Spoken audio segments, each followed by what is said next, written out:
7:31, saludamos al canciller de la República, Juan Carlos Holguín. Canciller, gracias por acompañarnos. Regresan de la Asamblea 77 de las Naciones Unidas con algunos temas importantes, por ejemplo, el tema de la migración, el tema de los refugiados venezolanos, que ha sido histórico, el éxodo más importante de la región de los últimos años. Es así, Milton, muy buenos días con todos. La realidad es que el tema de la migración ha marcado ya las dos últimas cumbres internacionales a las que hemos asistido, tanto la Cumbre de las Américas en Los Ángeles como ahora esta Asamblea General de Naciones Unidas. El plan de regularización del Ecuador ha sido altamente identificado como una de las políticas públicas más exitosas. Hemos llegado ya a 100.000 registros en estas últimas 3 semanas, lo cual ha generado también que muchos donantes se vean preocupados por participar en este proceso que requiere una visión solidaria de toda la región. El problema de la migración no es un problema netamente del Ecuador. Tenemos este fenómeno de migración venezolana en Chile, en Perú, en Argentina con mucha fuerza, y esa ha sido la línea, tratar de tener una óptica transnacional a un problema que finalmente está afectando todo el hemisferio. Bueno, y para redondear ese tema, empezó la regularización en el Ecuador, hay un procedimiento que se está realizando, ¿y qué informes tiene de cómo va? Como mencionaba antes, 100.000 registros, lo cual es más alto que lo que esperábamos en este primer mes. ¿No? Buscamos en total 500.000 ciudadanos regularizados en los próximos 4 años, con una lógica de que la primera etapa de registro y de censo vaya por unas etapas. La primera es para ciudadanos venezolanos que han pasado por un punto legal de frontera. Estos esperamos tener cerca de 175.000, y el proceso de censo, registro, preveíamos que pueda tomar entre 3 o 4 meses para esta cifra de hermanos venezolanos. Han tomado 3 semanas, han funcionado todos los sistemas operativos. El llamamiento ha sido también muy positivo para los ciudadanos venezolanos, y pudimos, de hecho, agradecer personalmente al alto comisionado de refugiados de Naciones Unidas, al ACNUR, en una reunión bilateral con el presidente Lasso en Nueva York, también con la OIM.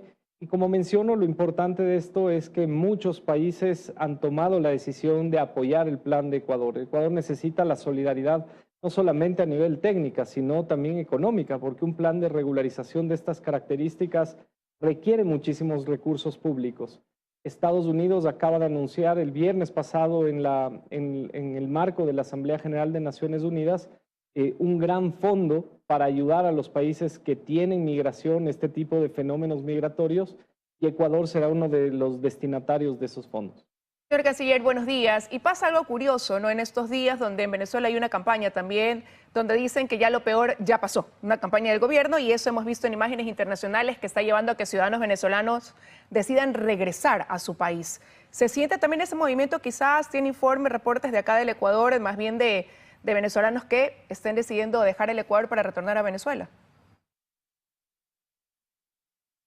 Efectivamente, Liz, y de hecho acabamos de verlo en la nota que antecedió a esta entrevista. Ya se abre la frontera inclusive entre Colombia y Venezuela, lo cual, según las proyecciones de ambos países para los que se tomaron esta política pública, determinaría que habría una salida de venezolanos de regreso a su país, pero no lo vemos en el Ecuador. De hecho, hemos tenido una pequeña alza de pedidos precisamente de regularización acá en el Ecuador y de entrada de ciudadanos venezolanos en el último mes específicamente.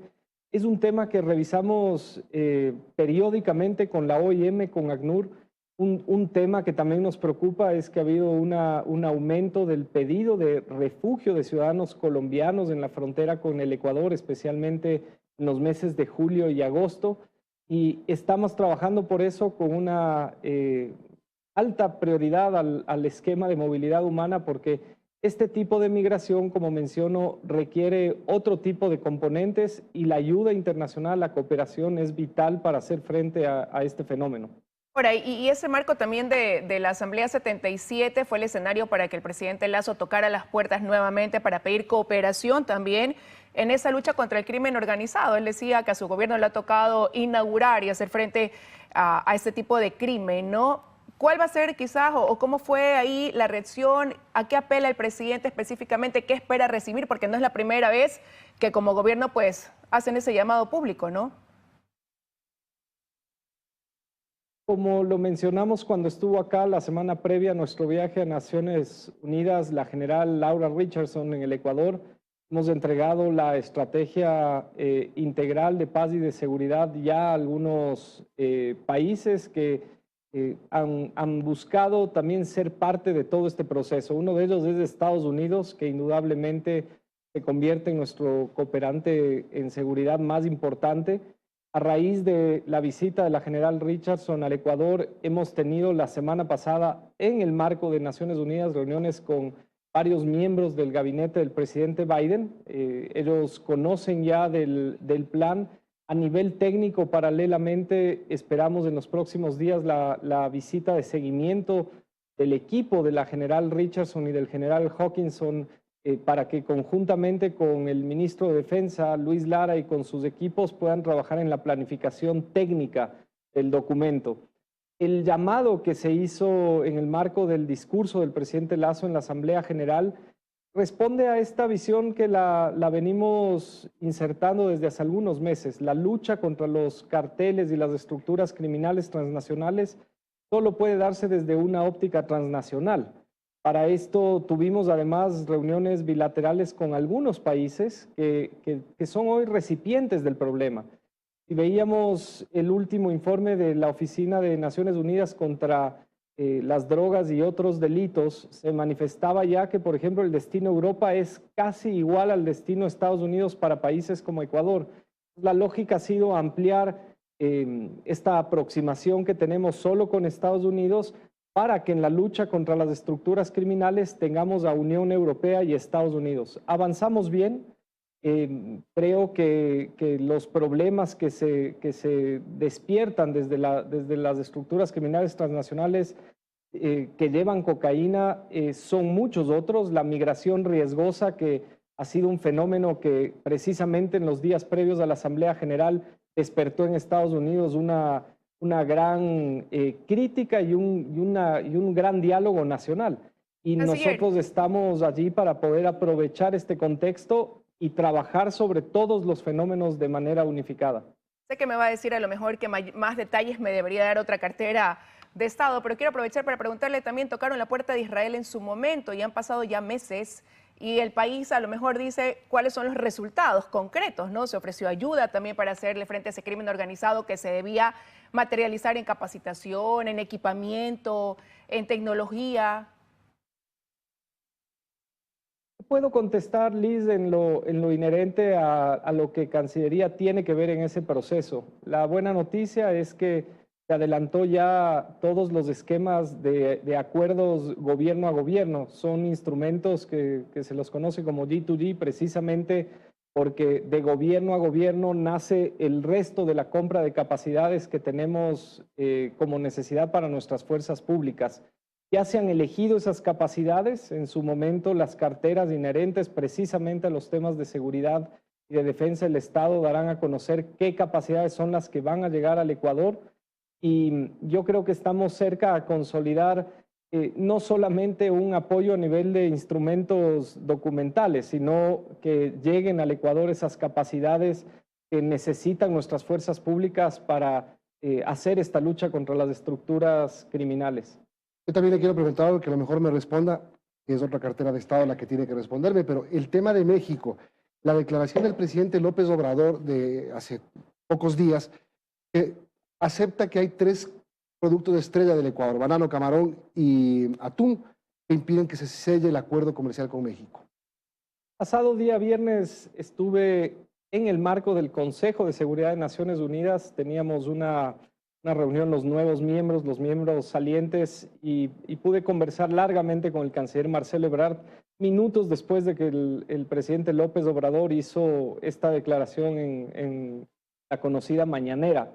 Pudimos analizar a fondo cada uno de los detalles sobre los que faltan cerrar acuerdos. El ministro Prado lo ha explicado en innumerables ocasiones, el tema de plátano y el tema de atún precisamente son temas que ya han sido trabajados y sobre los que ya hay un acuerdo previo que quizás el presidente López Obrador no tenía a la mano en ese momento. Esos no son temas ya como irritantes desde nuestra perspectiva. El del camarón sí lo es, pero Ecuador ha entregado una propuesta a México hace un mes aproximadamente, cuando estábamos en el cambio de mando del presidente Petro en Colombia, en una reunión bilateral donde participó el presidente Lasso, participó el canciller Ebrard, y esa es la propuesta que se está analizando en México.